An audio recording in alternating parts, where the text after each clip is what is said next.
Hello everyone and welcome to my channel. तर बाप्पांचं आगमन असं जोरात असं झालेलं आहे, तर त्यांच्या प्रसादासाठी म्हणून आज मी बनवणार आहे मोतीचूर मोदक। तुम्ही बघू शकता मस्त असे मोदक तयार झालेले आहेत। चला तर मग रेसिपीला सुरुवात करूया। तर साहित्यामध्ये मी घेतलं 1 वाटी बेसन, अर्धी वाटी साखर घेतली आहे, त्याच्यानंतर तेल घेतलंय आणि खाण्याचा कलर मी ऑरेंज कलरमध्ये घेतलाय कारण आपल्याला मोतीचूर लाडूसाठी ऑरेंज कलर लागतो।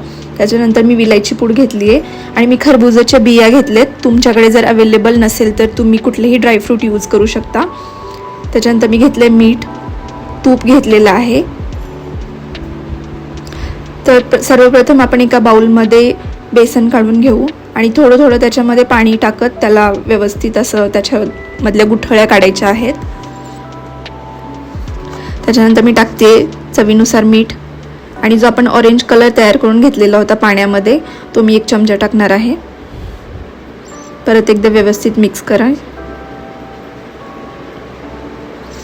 त्याच्यानंतर मी गॅसवरती कढई ठेवते आणि त्याच्यामध्ये मी टाकते तेल आणि आपण जे बेसन बनवून घेतलेलं होतं मिक्सचर ते मी तेलामध्ये टाकते। आपल्याला शेपची गरज नाही, आपण कसंही ते तेलामध्ये टाकू शकतो। त्याच्यानंतर ते व्यवस्थित असं खरपूस आणि कडक असं तळून झालेलं आहे, तर मी त्याला काढून घेते एका प्लेटमध्ये।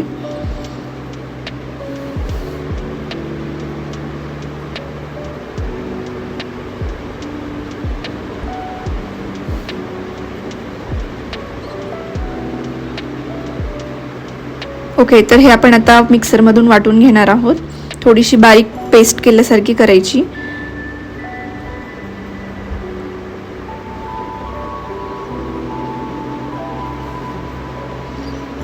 तर तुम्ही बघू शकता अशा प्रकारे त्याचं मिश्रण जे आहे ते व्यवस्थित असं वाटायचं आहे। त्याच्यानंतर मी पॅन ठेवला आणि त्याच्यामध्ये मी टाकते अर्धी वाटी साखर। तुम्ही तुमच्या चवीनुसार साखर वापरू शकता। त्याच्यानंतर मी टाकले त्याच्यामध्ये अर्धा ग्लास पाणी, कारण आपल्याला साखरेचा पाक तयार करायचा आहे। साधारणतः ह्याला 4 ते 5 मिनिट लागतील आणि थिक असा त्याची कन्सिस्टन्सी झाली की मग तुम्ही त्याच्यामध्ये जे आपण वाटून घेतलेलं होतं मिक्सरमधून बेसन ते आपण असं त्याच्यामध्ये टाकू शकतो। त्याच्यानंतर बाकीचं साहित्य मी टाकून घेणार आहे। व्यवस्थित असं आधी मिक्स करायचं। त्याच्यानंतर मी परत एकदा 1 चमचा कलर टाकते। त्याच्यानंतर टाकते 1 चमचा तूप, विलायची पूड आणि खरबुजाच्या बिया।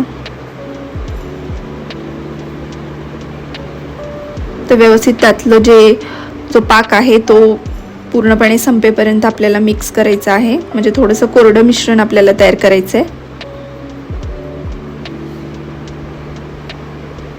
ओके, तर हे मिश्रण जे आहे थंड झालेलं आहे, तर आपण आता याचे मोदक बनवून घेऊया। तर मी मोदक पात्र घेतलेलं आहे आणि अशा प्रकारे मी त्याचे मोदक तयार करून घेते।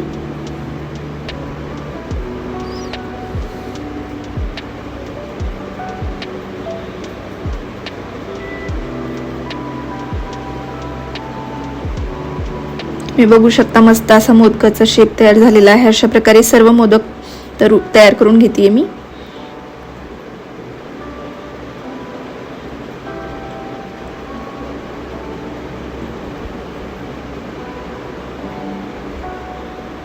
तुम्ही बघू शकता मस्त असे भातपावासाठी मोदक तयार आहेत।